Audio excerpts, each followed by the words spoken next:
বাড়িঘরগুলো এখন শ্মশান হয়ে যাচ্ছে। এটা যে হচ্ছে বা হবে ১৫০০ বছর আগে কোরআনে দিয়েছেন আল্লাহ।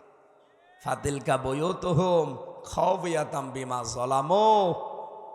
আল্লাহ তাআলা বলেন, হে নবী, এটা সূরা নমলের ভেতরে আছে, ১৯ নাম্বার পারা, ২০ নাম্বার পৃষ্ঠা, ৭ নাম্বার লাইনের ৫২ নাম্বার আয়াত।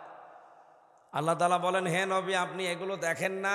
এই যে এই সেই ঘর, এই ঘরগুলো কি বিমা যালামু, এই ঘরগুলোই জুলুম করা হতো। এই কারণে আল্লাহ পুরা ঘর বাড়ি অফিস আদালত জালেমদের যা ব্যবহারযোগ্য সবগুলো আল্লাহ খাওফিয়াতান উজাড় গৃহ বানিয়ে দিয়েছেন, জনশূন্য পরিত্যক্ত।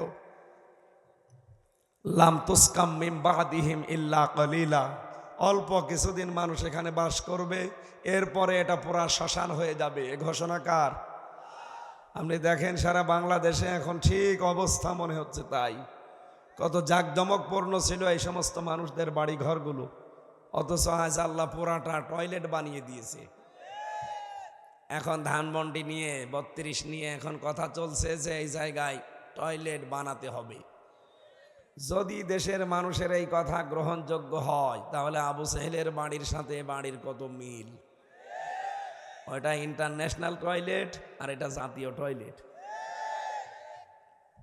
কি করলেন আপনি? এই জন্যে আমার মনে হয় যারা বলতে দেননি আমাদেরকে আমার নিজের জেলা, এমনকি আমি বাড়ি আসব, আমার আসার আগেই পুলিশ অন্তত ১০ জন এসে আমার বাড়ি বসে থাকে। কি বলে, আপনার ছেলে আসবে, এই কারণে আমরা এসেছি। কেন? বলে ওপরের নির্দেশ। কি অবস্থায় ছিলাম বলেন তো? বিশেষ করে এই ৩টা বছর ২০, ২১, ২২, ২৩, ২০-এর শেষের দিকে ২১, ২২, ২৩, ওরা এমন কোনো টর্চার নেই যা আমার এই শরীরের উপরে করে নাই। মাথার চুল থেকে পা পর্যন্ত পুরাটা এক জায়গাও বাকি নেই। আমার মা বাবা তো, আমি একা সন্তান, ওরা দুঃখ পাবে এই জন্য আমি বলি না।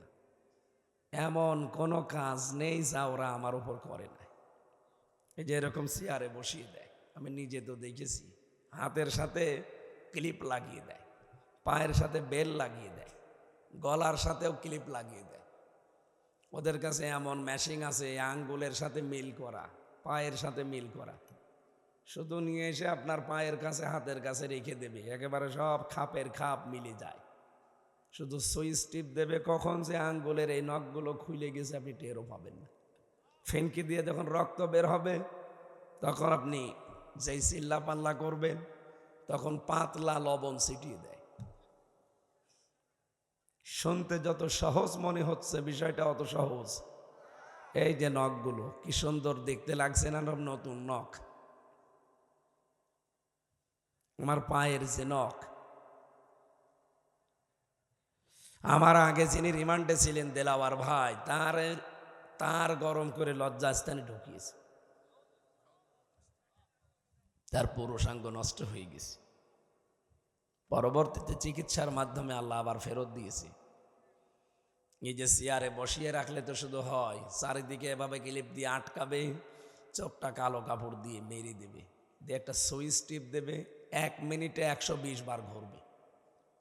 আপনি ১ মিনিট পরে দেখবেন যে দুনিয়া ৩-৪টা দেখা যাচ্ছে। আপনি হাসতেছে, বাস্তবতা কত কঠিন আপনি টের পান।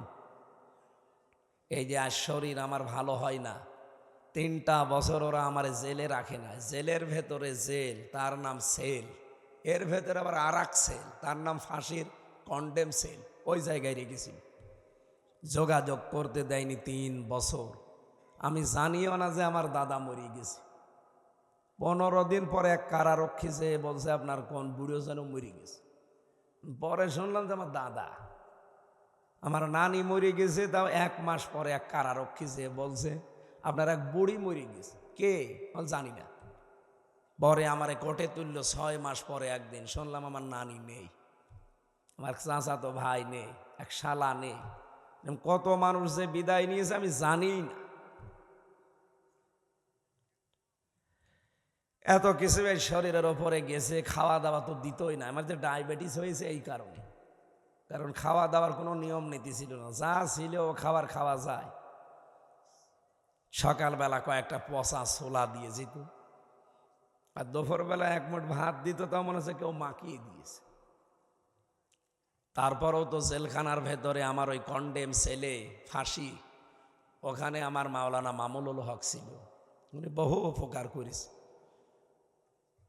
ওনার খাবার আমার খাবার একই, কিন্তু খাবারটা গরম করার একটা মেশিন ছিল ওনার কাছে। 10,000 মানুষের খাবার, কত স্বাদ হতে পারে টের পাচ্ছেন? তারপরও মাছের ভেতরে শুধু তেলাপিয়া আর পাঙ্গাস, তাও মনে হয় 10 দিন আগে মরে গেছে সেইটা। আর তরকারির ভেতরে শুধু মিষ্টি কুমড়া, জোরে বলেন সুবহানাল্লাহ। এই ছিল খাবার। এই 3টা বছরে আমার শরীর যে কত রোগ বাধা পেয়েছে, এখন এই যে স্বাভাবিকও না, কথা বলতে গেলে যে কণ্ঠ বসে যায়, বুক ব্যথা করে, আবার ডায়াবেটিস হয়ে যায় 27, 29। এই জন্য ডাক্তাররা বারবার বলছে 10টার পরে আর জেগে থাকবেন না, তাহলে মাথার এই সাইড ড্যামেজ হয়ে যাবে। একবার রংপুরে ড্যামেজ হয়েই গিয়েছিল, আপনারা দেখেননি ভিডিওতে। এরপর থেকে বারবার মাহফিলগুলোতে বলছে যে ভাই আমরা তাড়াতাড়ি তুলবে, আমার অন্তত ইশার পরে তুলে দেন, রাত 9:30 10টার ভেতরে যেন মাহফিল শেষ হয়ে যায়। সাইদি সাহেব করতো না মাহফিল, কিন্তু আপনারাও কথা দিয়েছিলেন এশার পরে তুলে দেবেন। আমি তো এসেছিলামও ঠিক মতোই, আপনারা এত দেরি করবেন আমি জানতাম না। এই জন্যে নিজের জেলার অনুষ্ঠানগুলো আমার নিতে মনে বলে না, এরা আমার রাত করিয়ে ফেলে। কত বড় বড় অনুষ্ঠানে আল্লাহ নিয়ে যাচ্ছি, কি বলেই দিয়েছি। চট্টগ্রাম প্যারেড ময়দানের উপরে তো বাংলাদেশে মাহফিল নেই, আছে? মানুষই হয় 12 লাখ 15 লাখ।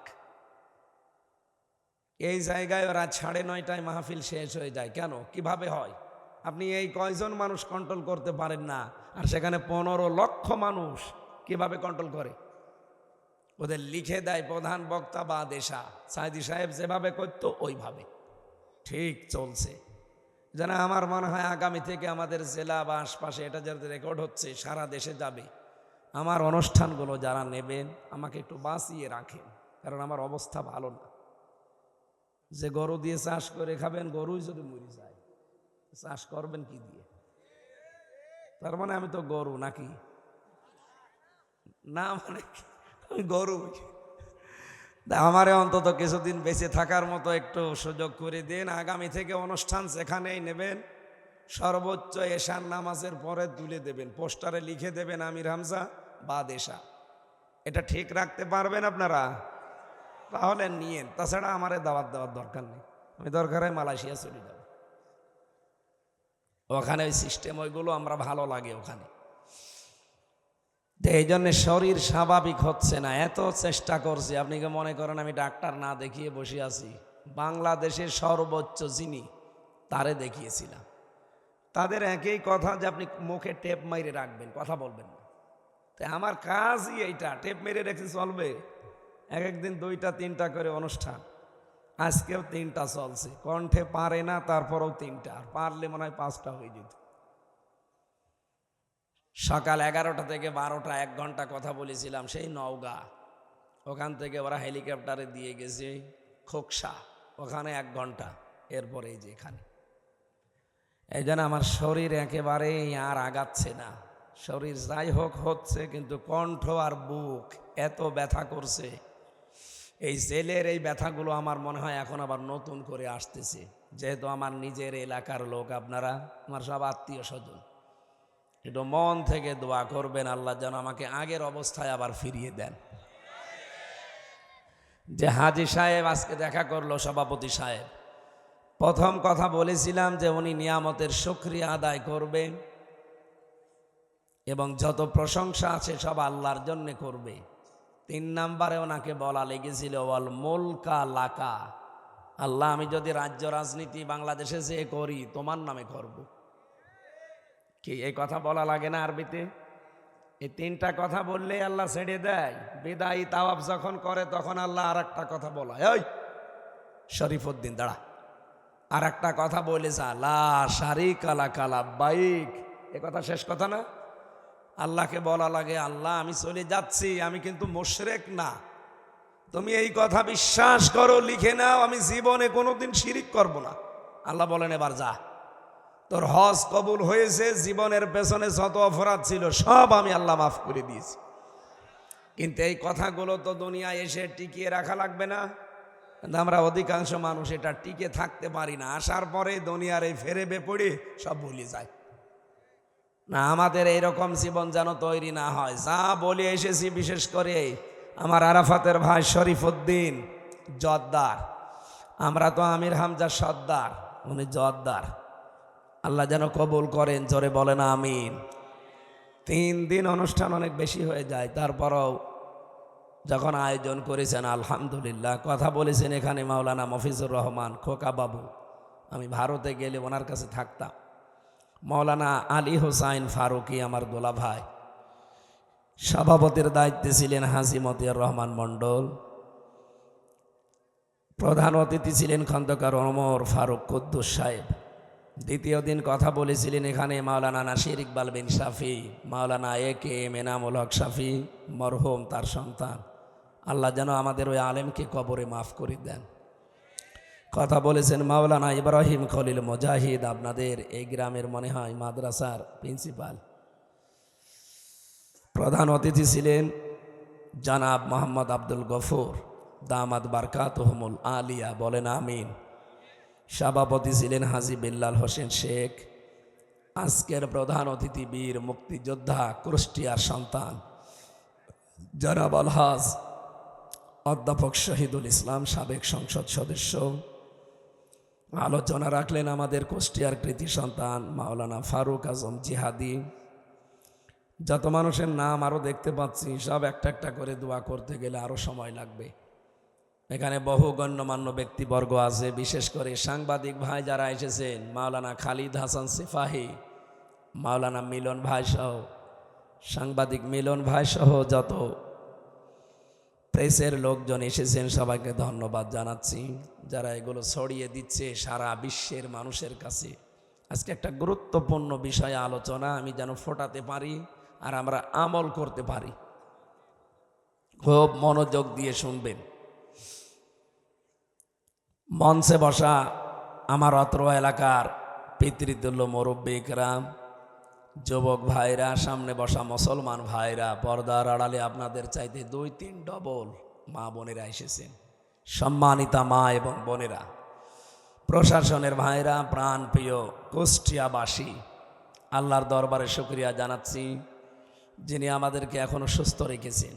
আমি যে বললাম 5টা জিনিসের সাথে কারো মিল নেই। সুস্থ থাকার জন্য কথা বলা, এটা যদি ভাব প্রকাশ করতে না পারেন আপনি অসুস্থ হয়ে যাবেন। এমনি যাদের জবান বন্ধ হয়ে গেছে ওটা আলাদা, কিন্তু কথা বলার শক্তি হঠাৎ করে যদি আল্লাহ কেউ কেড়ে নেয়, সে এমনি অসুস্থ হয়ে যাবে। আমি 3 বছর ওই ফাঁসির কন্ডেম সেলে কেউ আমার সাথে কথা বলেনি, কারণ যারা কারারক্ষী দায়িত্বে আসতো ওদের সাথে কথা বলা না বলা সমান। দেবদুলাল, সুব্রত বালা, অসিত কুমার, সঞ্জয় দত্ত, এর সাথে কি কথা বলবেন? ও আল্লাহ রসুলই বিশ্বাস করেন, আর হামজা তো ওর কাছে কিছুই না। এরপরে সিসি ক্যামেরা দেওয়া, ফাঁসির কন্ডেম সেল, 24 ঘন্টা তালা লাগান। কি করেছিলাম আমি কি মার্ডার মামলার আসামি? আমি জেনার মামলার আসামি? বলেন কি? কোরআনের কথাগুলো বলতাম, এই আমার অপরাধ, তাই বলে আপনি এত কষ্ট দেবেন? আর তারপরও যদি মুসলমান কারারক্ষী দিতে হতে মনের 2-1টা কথা বলতে পারতাম। দেয় সব হিন্দু। একদিন বললাম যে ভাই 24 ঘন্টায় তো তালা লাগিয়ে রাখে, একটা বই এনে দেন একটু পড়ি। ও বাবা, নিয়ে এসে দিল বঙ্গবন্ধুর আত্মজীবন। ও ছাতা পড়ে আমি করবো কি?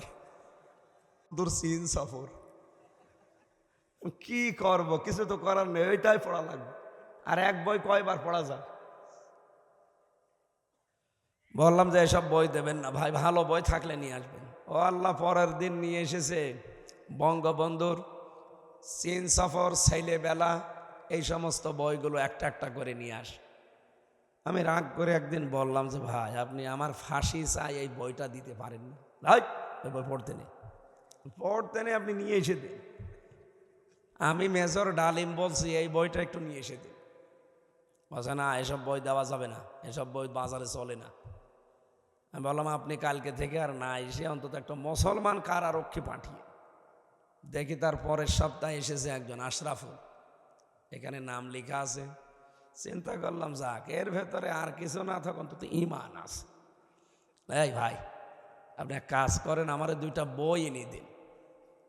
আল্লাহর ইশারা ও 2টা তাফসির আমারে নিয়ে এসে দিল লাইব্রেরি থেকে, একটা তাফহিমুল কোরআন, একটা ফি জিলালিল কোরআন।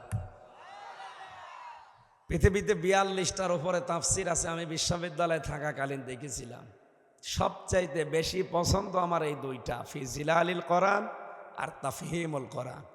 আল্লাহ মনে হয় ওর হাত দিয়ে বেশি বেশি ওই 2টা নিয়ে এসেছে। এরপরে এই যে জনাব এটিএম আজহারুল ইসলাম, জামাত ইসলামের সহকারী সেক্রেটারি জেনারেল ছিলেন, নাম শোনেননি লোকটার? উনি কিভাবে সংবাদ পেয়েছে হামজা এখানে আছে, কারারক্ষীরে দিয়ে একটা বই পাঠিয়েছিল, কারাগারে রাত দিন, জয়নব আল গাজালি। একটা মেয়ে মানুষ যে ইমানের পথে এত শক্ত থাকতে পারে, এ বইটা আমি 7 বার পড়েছি। যত পড়ি মনে হয় আমার ইমান যা ছিল আরো বেড়ে যায়। মাঝে মাঝে মানুষ হিসাবে তো এমনি একটা চিন্তা দুশ্চিন্তা আসতো যে আল্লাহ তুমি আসো তো, কিন্তু যে এই পড়াটা পড়তাম দেখতাম আল্লাহ, একটা মেয়ে লোক ইমানের উপরে টিকে থাকতে গিয়ে যদি এত কঠিন পরীক্ষা দিতে পারে, আর আমি একটা পুরুষ মানুষ, যা হয় হয়ে যাক। পরবর্তীতে ওনাকে বললাম আর একটা বই পাঠান স্যার। উনি এটি পাঠিয়েছে, প্রোডাক্টিভ মুসলিম। যারা জ্ঞানী মানুষ আছেন, শিক্ষিত, এ বইটা কিনবেন। পারিবারিক জীবন থেকে আন্তর্জাতিক জীবন পর্যন্ত পুরাটা আপনি বাধ্য হবেন নিজেকে সংশোধন করতে। প্রোডাক্টিভ মুসলিম। আর কি বললাম? কারাগারে রাত দিন, কিভাবে একটা মেয়ে লোকের যে কেটেছে 24 ঘন্টা। তিনিও আমার মতো ফাঁসির কন্ডেম ছেলে ছিলেন। কিছুদিন আগে ডক্টর হাফেজা আফিয়া সিদ্দিকা, আমার এক মুসলিম বোন, আমেরিকার কারাগার থেকে ছাড়া পেয়েছে। এই মহিলাটা ইমানের ওপরে টিকে থাকতে গিয়ে যে কি করেছে আপনি আশ্চর্য হয়ে যাবেন। প্রতিদিন 8 থেকে 10 জন করে হায়েনারা তাকে ধর্ষণ করত, প্রত্যেক দিন। দুর্বল করে ফেলেছে বোনটাকে, কিন্তু এখনো তিনি ইমানের ওপরে টিকে আছেন। আল্লাহ রাব্বুল আলামিন তার জীবনের এই কষ্টের কারণে যেন পরকালে তাকে জান্নাত দান করেন। প্রথম যে জিনিসটা মানুষের মেলে নাই, যে কথা বলা। আমি যখন কথা বলতে পারতাম না, অটোমেটিক অসুস্থ হয়ে যেতাম এমনি। তখন মাঝে মাঝে বলতাম কারারক্ষী ভাই আপনাকে আমি কিছু দেব, আমার তো বাড়ি থেকে টাকা পয়সা পাঠায়, কিছু দেব, আপনি আমার শুধু হাসপাতালে নিয়ে চলেন। ওখানে যেহেতু আল্লামা সাইদি সাহেব আসে, অন্তত আল্লাহর ওলি কবে মরে যাবে ঠিক নেই, আপনি আমারে নিয়ে চলেন, ওনার কাছ থেকে একটু দোয়া নেই। দেখা হয়েছিল 10 মিনিটের জন্য, তারপরে শুনলাম যে মারা গেছে। কারণ ওখান তো একদিনের সংবাদ একদিনে যায় না, পরের দিন যায়। আল্লাহর ওলি মাথায় হাত দিয়ে একবার দোয়া করেছিল 10 মিনিট। আমার মনে হচ্ছে এখনো হাতটা আমার মাথার উপরে লেগে আছে। বলেছিল হামজা যদি চট্টগ্রাম আর খুলনায় যেতে পারো বের হয়ে, আমি আর বের হতে পারবো কিনা জানি না, তবে বের হতে যদি পারো চট্টগ্রাম আর খুলনায় 2টা নাম আমার ভালো মনে আছে। এই 2 জায়গার মানুষকে বলবা যে আমি সাইদি কোনোদিন কোরআনের কথা বলতে পিছপা হয়নি, তোমারেও আমি নির্দেশ দিচ্ছি কোনোদিন কোরআনের কথা গোপন করবা না। আল্লাহর ওলির এই কথা যেন আমি মরণ পর্যন্ত যত ঝড় ঝাপটা আসুক যেন বলতে পারি। বলেন আমিন। 5টা জিনিসের নাম নিয়ে আমি তাফসিরে প্রবেশ করব। কয়টা জিনিস মেলে না মানুষের সাথে? 1 নম্বরে কণ্ঠের স্বর, 2 নম্বরে চামড়া। 9768 প্রকার চামড়া আছে আমাদের শরীরে, কিন্তু কারো চামড়া কারো সাথে মিল নেই। আপনি দেখেন এই ভাইয়ের চামড়ার সাথে আমার চামড়া মনে হচ্ছে মিল আছে না, চামড়া একই রকম লাগছে, কিন্তু ওনার চামড়া কেটে গেছে, এই যে ফেটে গেছে। আমার চামড়া নিয়ে লাগিয়ে দেন, পছন্দ ধরবে। চিকিৎসা বিজ্ঞান তাই বলছে। ওনার এই চামড়া ভালো বানাতে হলে ওনার এই 9768 প্রকার কোন চামড়া কেটে ওনারে লাগিয়ে দেওয়া লাগবে। এটা দ্বারা আল্লাহ বোঝাতে চায় মানুষ, পৃথিবীতে কেউ কারো বোঝা মরণের পরে বহন করবে না। তোর চামড়ার সাথে ওর চামড়ার মিল নেই, তোর চামড়ার সাথে ওর চামড়ার তো মিল নেই, শুধু দানা লাগিয়ে দিলে পছন্দ ধরে। আর বাংলাদেশে বহু ভণ্ড পীর আমাদেরকে এই কথা বোঝায় যে তোর কোনো চিন্তা নেই, কিয়ামতে তোর বোঝা আমি বহন করে দেব। আপনার চামড়ার সাথেই মেলে না, আর আপনার বোঝা, পাপের বোঝা ও বহন করবে, আপনি ও বলে আর আপনি বিশ্বাস করেন। কিন্তু এর স্তর আল্লাহ সাজিয়েছে। এই কোরআনে জাহান্নামের স্তর পেয়েছি ৭০টা, আর জান্নাতের স্তর পেয়েছি ১০০টা। আমরা সচরাচর জানি কয়টা? ৭টা ৮টা। এটা কিন্তু জাহান্নাম না, এটা একটা স্তর। এগুলোর দরজা বলা হয়, স্তর বলা হয়। এর দলিল কোথায়? সূরা হিজর 14 নম্বর পারা 3 নম্বর পৃষ্ঠা 6 নম্বর লাইনে আছে 44 নম্বর আয়াত। আল্লাহ রাব্বুল আলামিন বলেন, লাহা সাবাগাতু আবওয়াব। এই লাহা, হার মারজা জাহান্নামের দিকে। সাবাতুন মানে 7, বাপ মানে দরজা, আল্লাহ দিয়েছেন আবওয়াব। আল্লাহ পাক বলেন জাহান্নামের দরজা 7টা। তাহলে এই ধারণা যাদের আছে যে জাহান্নাম 7টা, এটা ভুল। জাহান্নাম কয়টা? আরো জোরে বলেন, বলেন। এর দরজা পেলাম কয়টা? 7টা। এই যে প্রাইমারি স্কুল আছে আপনাদের এখানে, 1 থেকে 5 পর্যন্ত পড়ায়, 5টা ক্লাসরুম আছে না? কথা বলেন না কেন? যে যেই ক্লাসে পড়ে তাকে সেই দরজা দিয়ে ঢোকা লাগে। ক্লাস 1-এ পড়ে, ও 5-এ যে বসে আছে, ও ক্লাস নিলে কিছু বুঝবে? ওরে ওই ক্লাসে যেতে হলে এখনো 4 বছর পড়া লাগবে। কথা বলেন না কেন? তাহলে জাহান্নাম কয়টা? আরো জোরে। স্তর, বাপ, দরজা কয়টা? আপনার এখন এখানে আসার কারণ কি? আপনি আজকে বুঝে শুনে বাড়ি যাবেন কোন দরজা দিয়ে প্রবেশ করার মতো যোগ্যতা আপনার হয়েছে। এখন যদি বলো হুজুর জাহান্নামের কথা বললেন, জান্নাতের কথা বলতে পারেন? জান্নাতেরটা পরে বলছে, আগে দেখি যে আয়াত পড়েছে ওটা জাহান্নামের আয়াত। আল্লাহ রাব্বুল আলামিন বলেন, ইন্নাহু মাইয়াতি রাব্বাহু মুজরিমান ফাইন্না লাহু জাহান্নাম। অবশ্যই যে অপরাধী হয়ে, পাপিষ্ঠ হয়ে, গুনাহগার হয়ে তার রবের কাছে যাবে, আল্লাহ পাক তাকে দেবেন জাহান্নামে। কোথায়? লা ইয়ামুতু ফিহা ওয়ালা ইয়াহইয়া। লোকটা সেখানে মরবেও না, বাঁচবেও না, বাঁচা মরার মাঝে থাকবে। এই যে জাহান্নামের যে দরজার কথা বললাম, স্তরের কথা 7টা। লিকুল্লি বাবিম মিনহুম জুজউম মাকসুম। দুনিয়ায় যে ধরনের কাজ করবে তার জন্য আল্লাহ ওই স্তরটা রেডি করে রেখেছেন। আমরা আজকে এখান থেকে যেই নিয়ে বাড়ি যাব, আমি কোন স্তরে যাবার মতো যোগ্যতা অর্জন করলাম। যদি একটাও না থাকে আলহামদুলিল্লাহ, জান্নাতের আমি 8টা বলবো, যদি থাকে আলহামদুলিল্লাহ। কথা বলেন না কেন? জাহান্নামের যে দরজাগুলো আছে, তার প্রথম নাম্বার দরজার নাম হচ্ছে জাহান্নাম। কি নাম? এর প্রথম নম্বর দরজার নামই জাহান্নাম। এটা সূরা নাবার 21, 22, 23 নাম্বার আয়াতে আপনি পাবেন। রব্বুল আলামিন বলেন, ইন্না জাহান্নামা কানাত মিরসাদা লিত্তাগিনা মাআবা লাবিসিনা ফিহা আহকাবা। অবশ্যই জাহান্নাম একটা ফাঁদ। এটা কি? এটা ফাঁদ। এই জাহান্নাম নামক দরজা দিয়ে, এই ফাঁদ দিয়ে আমি আল্লাহ তাদেরকে আটক করব, দুনিয়ায় যারা সীমা লঙ্ঘনকারী। কি লঙ্ঘন? যারা সীমা লঙ্ঘন করে এদেরকে আমি প্রবেশ করাবো। 2 নম্বরে যারা অস্বীকারী। কি অস্বীকারী? যারা সত্যকে অস্বীকারী। তাহলে জাহান্নাম নামে যে দরজা, এই দরজা দিয়ে যাওয়ার গুণ পেলাম কয়টা? এই ছেলে বসো। কথা শুনতে এসেছেন, আসলে চলে যাচ্ছে। এটা ক্লাস চলছে, এই ক্লাস থেকে আজকে কিছু নিয়ে যাওয়া লাগবে। এক কথা বলেন না কেন? আমি সিল দিয়েই গেলাম, আপনি শুনিয়েই বাড়ি চলে গেলেন, কিছু যাওয়ার সময় নিতে পারলেন না। এরকম মাহফিল প্রতি বছরে 10টা দিলেও লাভ নেই। আপনি অন্তত ক্লাস থেকে কিছু নিয়ে যান, কথা বলেন না কেন? তাহলে প্রথম নাম্বারে জাহান্নাম নামে যে দরজা, এই দরজা দিয়ে তারা ঢুকবে যাদের দুইটা গুণ আছে। আপনি মিলান তো, বাংলাদেশে গুণের মানুষ নেই? যারা সীমা লঙ্ঘন করেন আর যারা অস্বীকার করেন।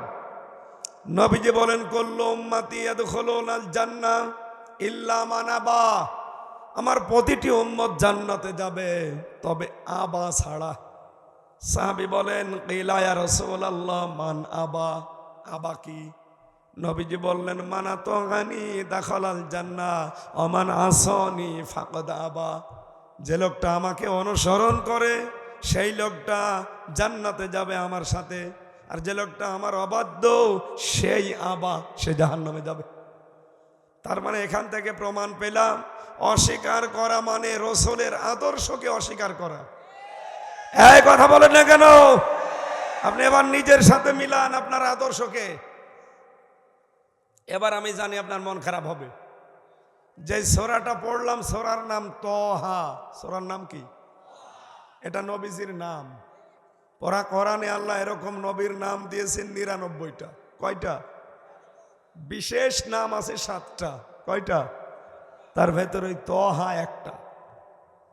আল্লাহ ডাক দিয়েছেন তহা, ইয়াসিন, মুজাম্মিল, মুদ্দাসসির, আহমদ, মোহাম্মদ, আব্দুল বা আব্দুল্লাহ।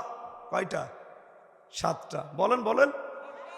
আরো আনুষঙ্গিক নাম আপনি পাবেন ওই যে সূরা আহজাবের 44, 45, 46 নাম্বার আয়াতে আছে।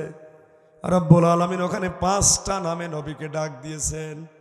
ইন্না আরসালনাকা শাহিদাও ওয়া মুবাশশিরাও ওয়া নাযীরা ওয়া দাঈয়ান ইলাল্লাহি বিইযনিহি ওয়া সিরাজাম মুনীরা।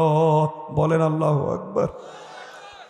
তাহলে নবীর নাম আমরা প্রথম পেয়েছি তহা। কি পেয়েছি? আরো জোরে বলেন। এই নামে আল্লাহ তার নবীকে ডাক দিয়েছেন, সেই সূরা থেকেই পড়লাম। তাহলে বিশ্ব নবী বাদ দিয়ে যারা অন্য কারো আদর্শকে গ্রহণ করেছেন, আপনি অস্বীকারী। আমার কথা বোঝা গেছে? সুতরাং এখনই আপনাকে পাল্টাতে হবে, এক্ষুনি। কারণ আমি আমার জেলার লোক যে জাহান্নামে যেতে দিতে চাই না।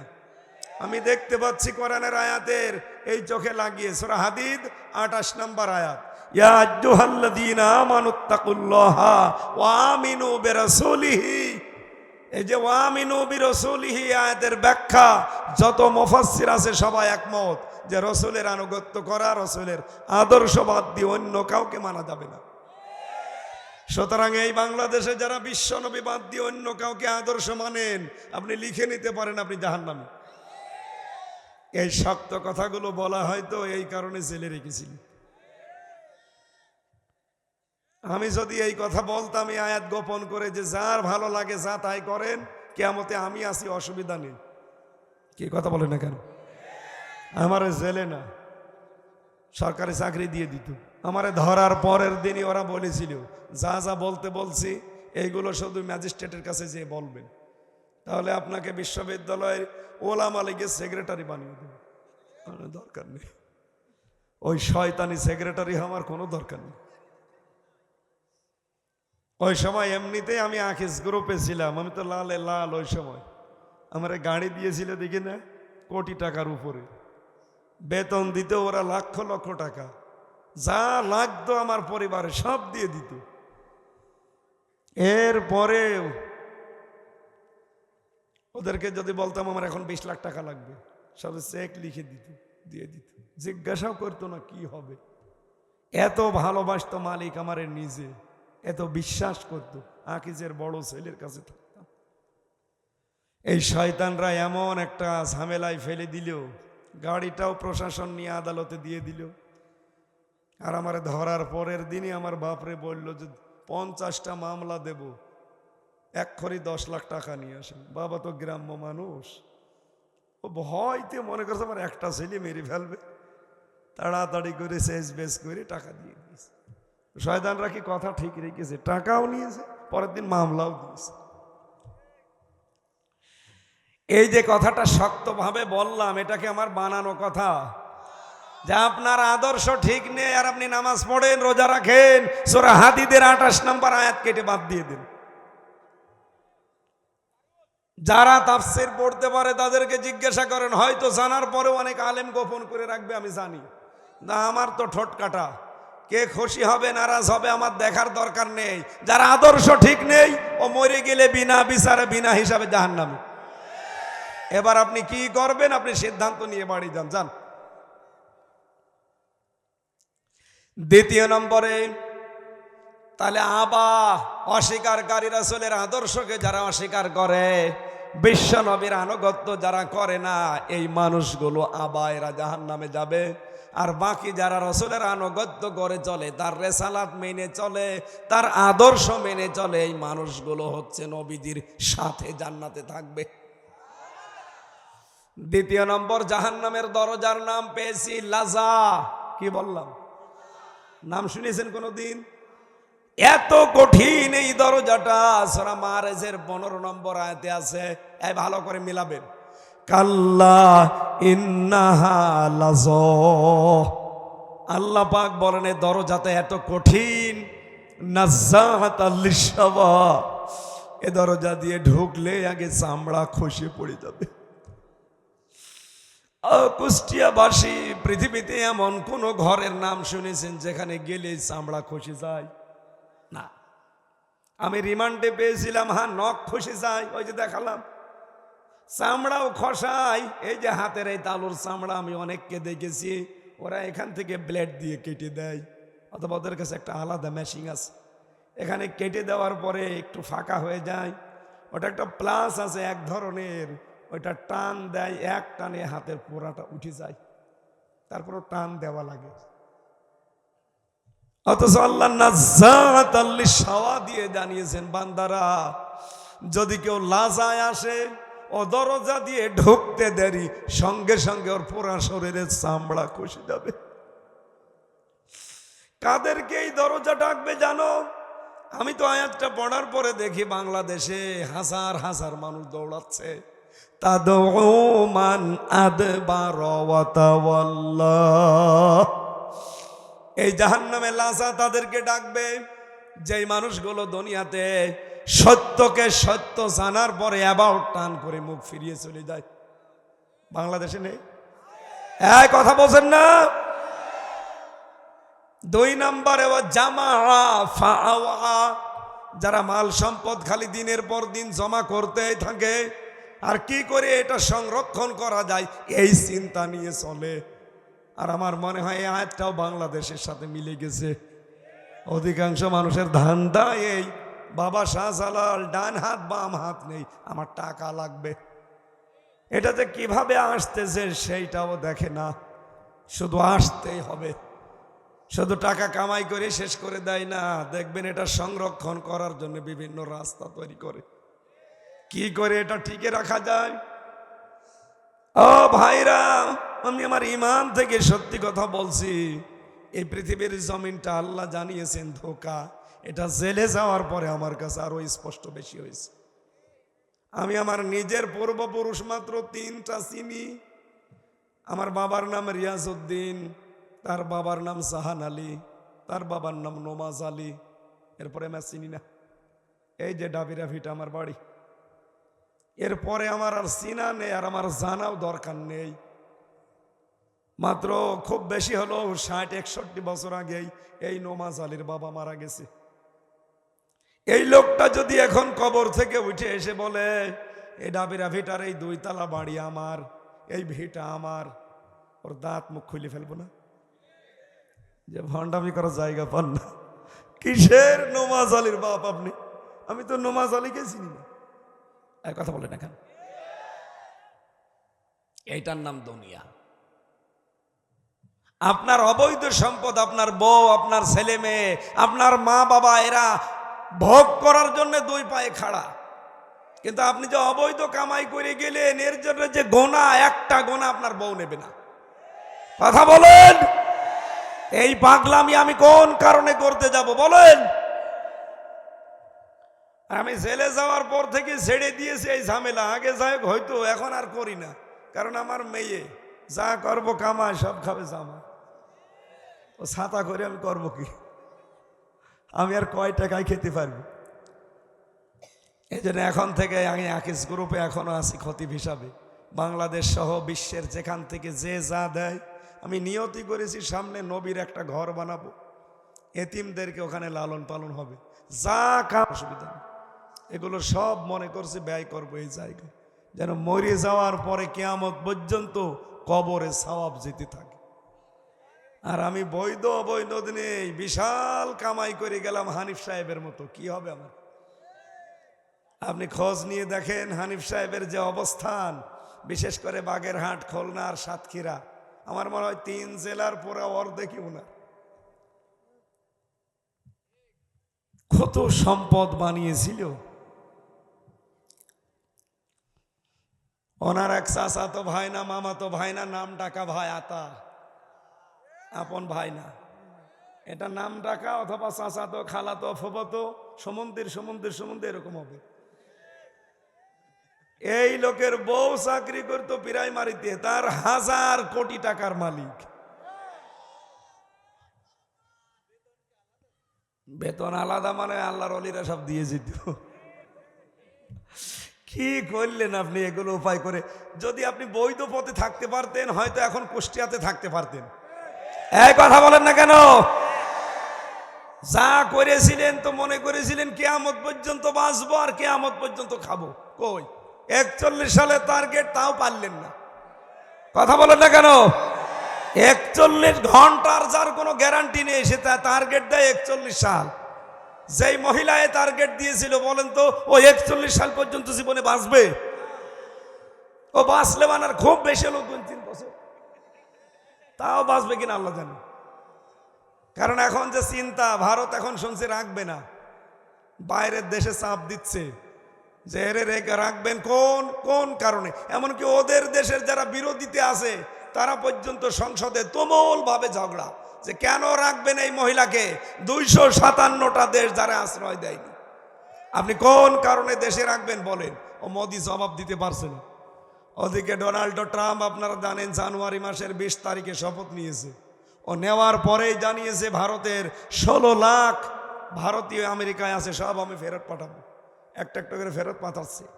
দাদার এখন ধুতি খুলে যাবে। আমাদেরকে ভয় দেখায়, আমরা নাকি না খেয়ে মারবো। আমাদের সামনে মাস আসতেছে রমজান, বছরে 1 মাস না খেয়ে থাকা ফরজ। যাই কথা বলে না কেন? আমাদের ভয় দেখাতে যে এখন নিজেরাই বিপাকে পড়ে গেছে। ওদের আলু, ওদের পেঁয়াজ সব নষ্ট হচ্ছে বর্ডারে।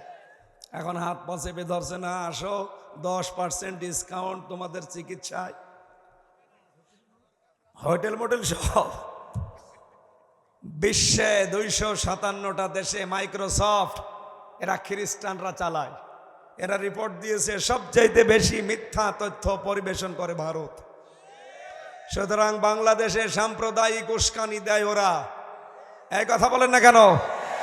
এই জন্য আহ্বান জানাচ্ছি, এই 2 দিন ধরে যেটা চলছে, কারো উস্কানিতে পা দেওয়া যাবে না ভাই। ওনারা বসে বসে ওখান থেকে উস্কানি দেবে আর আপনি পা দেবেন, পেছনে এমন ভাবে লাল করবে না।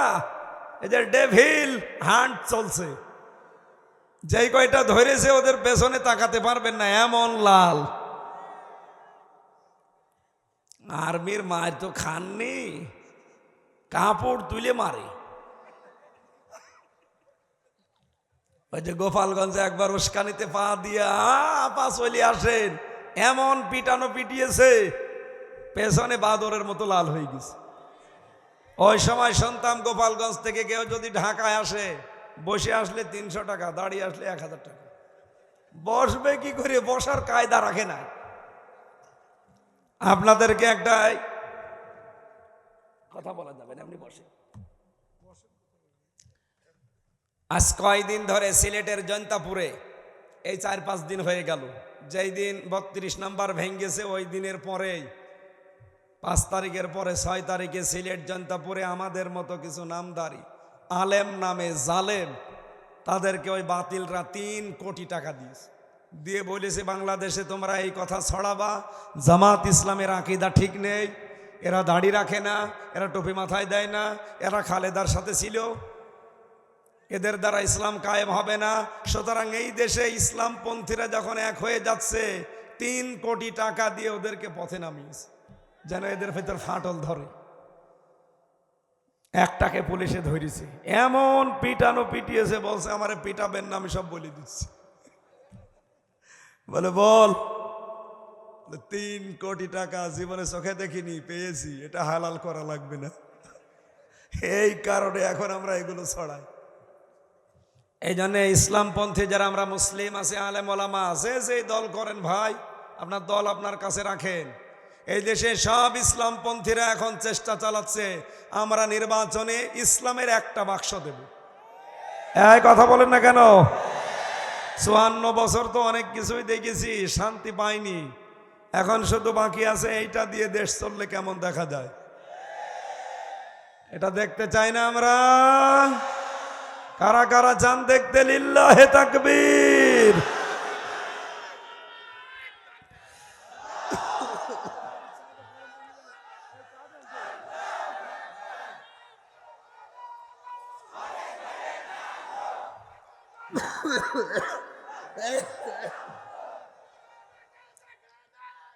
আলহামদুলিল্লাহ ভাই।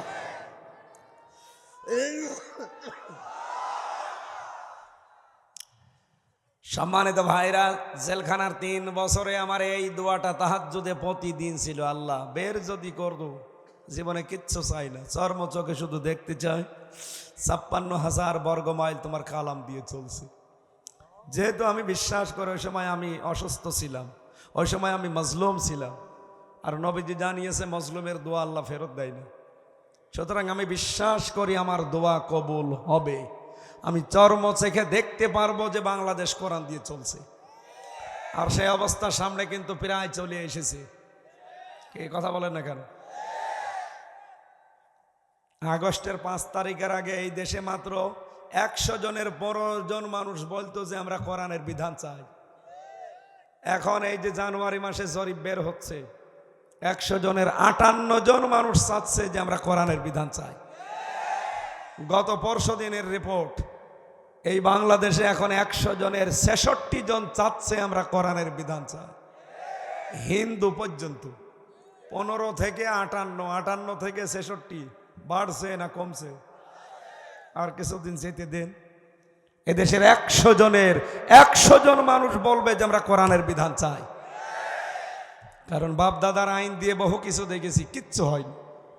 চোর চুরি করলে আমরা দেই জেলে, ও চুরি করতে যে হয় ডাকাত, ডাকাত দেবেন খুনি হয়।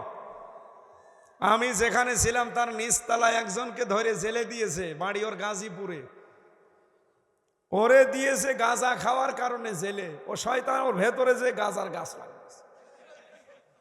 জেলার এসে বলছে কি গো, তুই গাঁজার গাছ পেলি কোথায়?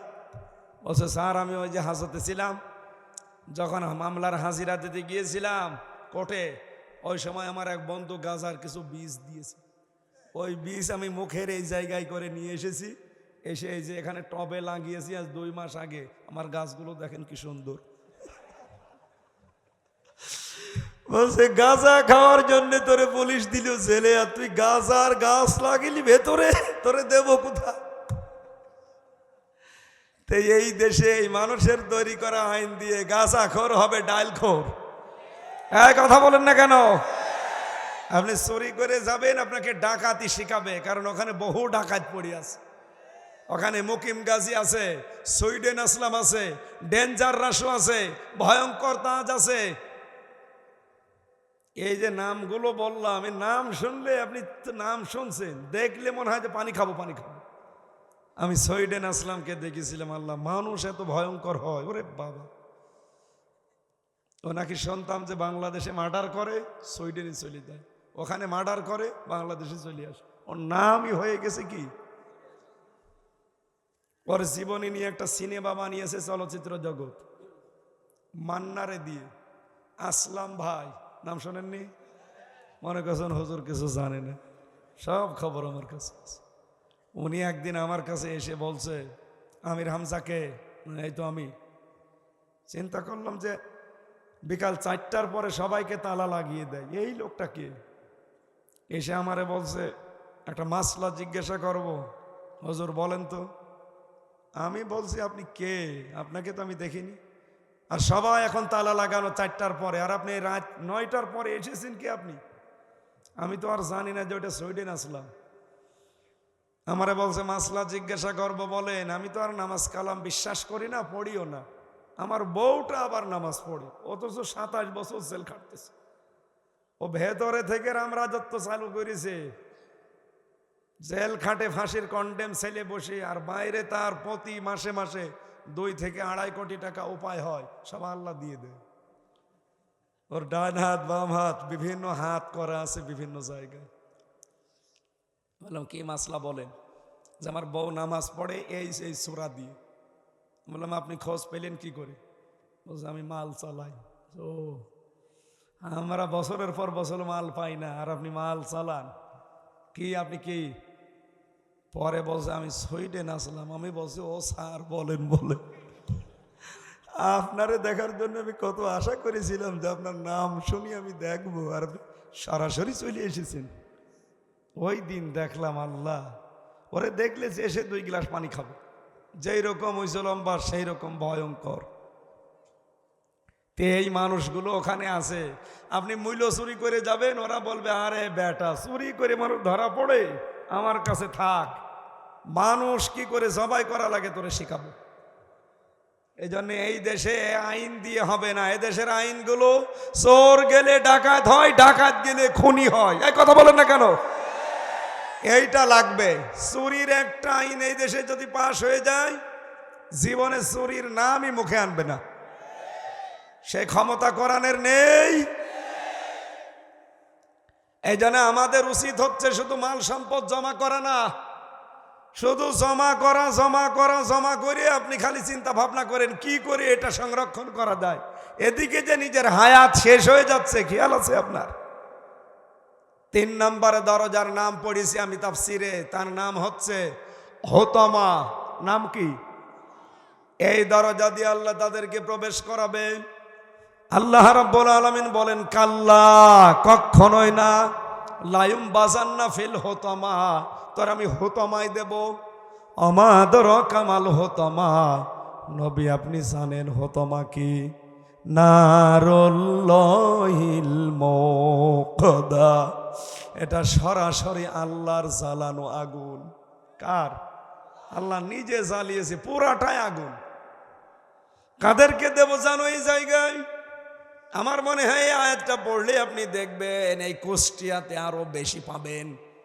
ওয়াইলুল হোমাজাতিল লোমাজা, যারা সামনে পেছনে মানুষের গীবত করে। এটা নেই দেশে। কারো ভেতরে কোনো দোষ যদি থাকে, ওই দোষের কথা মানুষের কাছে বলে বেড়াবেন, ওইটা হবে গীবত। আর যদি ওই দোষ তার ভেতরে না থাকে, বানিয়ে বানিয়ে তার উপরে চাপিয়ে দেন, ওইটা হবে তহমত। প্রশ্ন আসতে পারে, হানিফ সাহেবের নাম ধরে আপনি যে বললেন, ওনার ভেতরে দোষটা থাকলেও আপনি বললেন, এটা তো গীবত হয়ে গেল নাকি? গীবত হয়নি? 4টা কথা মনে রাখবেন। এই 4টা জায়গায় যদি কেউ নাম ধরেও কথা বলে, তার গীবত হবে না। 1 নম্বরে কোন জালেমের ব্যাপারে জনগণকে সতর্ক করার জন্য তার নাম ধরা যায় যাচ্ছে। এই 15.5 বছর যারা দায়িত্বে ছিল, তারা যে জালেম, ওয়াজ করে লাগবে। কথা বলেন না কেন? আমি তো নিজেই ভিকটিম, এই জন্যই বলছি। ওনার আমরা অভিভাবক মনে করতাম কুষ্টিয়ায় পুরা এলাকার জন্যে, অথচ কি করেছে? এত রাগ ওনার উপরে মানুষের, ওনার বাড়িটা পর্যন্ত 2বার করে আরেকবার ভেঙেছে। ওনার চাইতে বড় নেতা বাংলাদেশে আমি তো দেখেছি, ওনার চাইতেও বড় বড় নাম করা নেতা, আরো পুরাতন নেতা, কই তাদের বাড়ি ঘর তো এখনো ভেঙেছে, কিন্তু এত রাগ নিয়ে ভাঙেনি। একবার ভেঙেছিল 5 তারিখে বিকালে, আবার এই 5 তারিখে ভেঙেছে। এই কথা বলেছেন না কেন?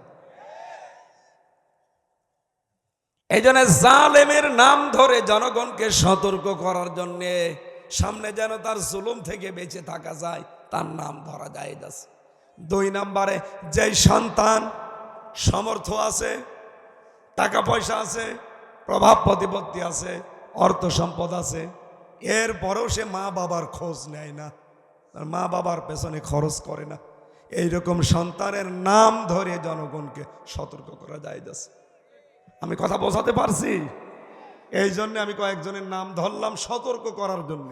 এটা গেবত হবে। আন্দাজে মানুষের গেবত করি বসে বসে এক জায়গায়, আপনি কিন্তু মরা ভাইয়ের গোশত খাচ্ছেন। চার দোকানগুলোতে এগুলো বেশি হয়। আল্লাযী জামা মালা ওয়া আদ্দাদা, আল্লাহ তাআলা বলেন যে মানুষগুলো মাল জমা করে। কি জমা করে? আর বারবার গণনা করে। ইয়াহসাবু আন্না মালাহু আখলাদা, ও মনে করে মাল আমার কাছে স্থায়ীভাবে থাকবে। এখন মাল কি? মাল মানে আমাদের সাবেক অর্থমন্ত্রী আবুল মাল, নাকি যেটা যে কিছুদিন আগে চলে গেল কামাল, লোটাস কামাল? আবুল মালও না, লোটাস কামালও না। মাল মানে না। এই পৃথিবীতে তাফসিরে আমি পড়েছি মাল শব্দের ব্যাখ্যা চারটা। কয়টা? আরো জোরে বলেন। এক নম্বরে পৃথিবীতে আদ-দুনিয়া কুল্লুহা মাতাউন ওয়া খায়রু মাতাউদ দুনিয়া ইমরাতুস সালিহা। নবীজি বলেন পৃথিবীর সব কিছুই মাল সম্পদ, এর ভেতরে উত্তম সম্পদ হচ্ছে আল্লাহওয়ালা মেয়ে মানুষ। তাহলে আল্লাহওয়ালা মেয়ে মানুষ এটা সম্পদ, মাল। কথা বলেন না কেন? মেয়েরা যারা এসেছেন, আপনি যদি আল্লাহওয়ালা মেয়ে মানুষ হতে চান, মাস্ট বি আপনাকে চারটা কাজ করা লাগবে। এক নম্বরে স্বামী যখন বাইরে থেকে আসবে, স্বামীকে আনন্দ দেওয়ার জন্য কথাবার্তা বলবেন, যেভাবেই হোক স্বামীকে খুশি করাই লাগবে। দুই নম্বরে স্বামী যখন বাইরে যাবে, তখন আপনার ইজ্জত, আপনার স্বামীর সম্মান এবং সন্তান আর সম্পদ হেফাজত করবেন। তিন নম্বরে স্বামী যখন বাইরে কাজ করবে দিনের জন্য, ইসলামের জন্য, মানবতার জন্য, আপনি পেছন দিক থেকে খাদিজার মতো সাহায্য করবেন, উৎসাহ দেবেন দরকার হয়। চার নম্বরে স্বামী যেটা পছন্দ করে, জীবন চলে গেলেও ওইটা আপনাকে মানা লাগবে। আমি স্বামী, এখানে যত স্বামী আছে প্রত্যেকটা স্বামীর পক্ষ নিয়ে বলছি, আল্লাহর কসম করার আমি মাথায় হাতে নিয়ে বলতে পারবো, প্রত্যেক স্বামী আমরা চাই বিয়ের পরে আমাদের মা বাবা আমাদের সাথে থাকবে। এই আমরা স্বামী এটা চাই না? কোন কোন স্বামী এটা চান? হাত তোলেন তো। বিয়ে না করে হাত তুলেছেন, তোলেন। বিয়ে তো করবেন একদিন ইনশাল্লাহ, তোলেন। এই ক্যামেরা কোথায় আছে? ওইদিকে মারো, মহিলারা দেখতে পাক যে কার স্বামী হাত তুলেছে। মারেন ওইদিকে। আলহামদুলিল্লাহ, আপনারা দিয়ে দেন। ঠিক আছে। সম্মানিতা মা বোনেরা, দেখেন আপনারা কুষ্টিয়া জেলার বউ হয়ে এসেছেন, আপনাদের ভাগ্য ভালো। কে কথা বলে না কেন? আমরা জানি কুষ্টিয়া জেলায় বিভিন্ন জেলা থেকে যে মেয়েগুলো এসেছে, আমরা কুষ্টিয়ার স্বামীরা এক বাক্যে হাত তুলেছি যে আমাদের মা বাবা বিয়ের পরে আমাদের সাথে থাকবে। 100টা মহিলার 98টা বউ এটা চাই না। কথা বলেন। আপনি মনে করছেন আমি নামাজ পড়ি, রোজা রাখি, কালো বোরকা পরি, জান্নাত পেয়ে বসে আছি? জান্নাত, জাহান্নামও জায়গা পাবেন না। যতক্ষণ স্বামীর মা বাবাকে নিজের মা বাবার মতো মনে না করবেন, ততক্ষণ স্বামীর মন পাবেন না। কথা বলেন না কেন? অধিকাংশ স্ত্রীকে ওর বড় বোন আর ওর মা ওখান থেকে শুধু ইঞ্জেকশন দেয়, তাড়াতাড়ি আলাদা হও, আরামে খেতে পারবি। কয়েকদিন আগে আমি নীলফামারী গিয়েছিলাম, কিশোরগঞ্জ থানা, একটা বৃদ্ধাশ্রমে নিয়ে গেল। যে দেখি এদিকে 25 জন মা, এদিকে 25 জন বাবা বসে আছে, চোখের ভেতরে পানি টলমল করছে। দুইজনের সাথে কথা বললাম, একজন বলছে আমার ছেলে ডিসি, আর একজন বলছে আমার ছেলে আমেরিকায় থাকে। অথচ আমার বৌমার ঘ্যানঘানানির কারণে আমাদেরকে এই 3 মাস রেখে গেছে বৃদ্ধাশ্রমে। আমার শেষ বয়সে একটু নাতি নাতনি কাছে থাকবো, সে কপাল আমাদের নেই। ছেলে কি ডিসি, ছেলে কি আর একজনের ছেলে। আমার মনে হচ্ছে প্রত্যেকটা মা বাবার চোখ দিয়ে যে পানি, ওরা প্রত্যেকটা মা বাবা ছেলে মেয়ের জন্য বরদোয়া করছে। তাদের আমার মতো ছেলে নেই। কথা বলেন না কেন? না, সম্মানিত মা বোনেরা, আপনি হয়তো রাগ করছেন, আমি আপনাকে ভালোবাসি, আপনি পরিবর্তন হন। কয়দিন থাকবেন দুনিয়ায়? আপনার এই ছোট মনের কারণে আমরাও যে রুগী হয়ে যাচ্ছি। সম্মানিত ভাইরা, আমরা যারা স্বামী আছি, স্ত্রীর জন্য কিছু হাত খরচ আলাদা সামর্থ্য অনুযায়ী দেওয়া দরকার, এটা সুন্নাত। সে তার খরচ অনুযায়ী তার মা বাবাকে, তার বোনকে, ভাইকে সে যেখানে খরচ করে করুক, এটা স্বামীর কিন্তু কর্তব্য। আমি নিজে আমার মা বাবার জন্য যেমন দেই, বোর জন্যে তার মা বাবাকে দিতে মনে বলে না, তার তো উপায় নেই, আপনি তো দেন না। আশা করছি এই কাজটাও করা লাগবে, এটা নবীর সুন্নাহ। সুতরাং জাহান্নামে হুতমা যে দরজা, এই দরজা দিয়ে প্রবেশ করার প্রথম যারা মাল জমা করে, আর মাল হতে হলে নেককার মাল, নেককার সন্তান, নেককার পুত্রবধূ, বউ, এই দুনিয়ায় এই 4টা গুণ বিশিষ্ট বউরা। আল্লাহ আমাদের বউদেরকে এরকম তৈরি করে দাও, বলেন আমিন। মালের 2 নাম্বার ব্যাখ্যা, মাল মানে অস্ত্র শস্ত্র। মালের 3 নাম্বার ব্যাখ্যা, মাল মানে টাকা পয়সা। মালের 4 নাম্বার ব্যাখ্যা, মাল মানে ক্ষমতার চেয়ার। এগুলো যারা মনে করে যেগুলো স্থায়ীভাবে আমার কাছে থাকবে, আর কোনোদিন হাত ছাড়া হবে না, তারা হতমায় যাবে। আল্লাহ আমাদের হেফাজত করুন, বলেন আমিন। কণ্ঠের দিকে তাকিয়ে আমি আর পারছি না, আজকের মতো শেষ করে দিলাম। পড়াটা বলতে গেলে এখনো কণ্ঠ যা আছে আরো বসে যাবে। আল্লাহুম্মা আমিন। না, আর পারছি না। রব্বির হামহুমা কামা রব্বায়ানি সগীরা।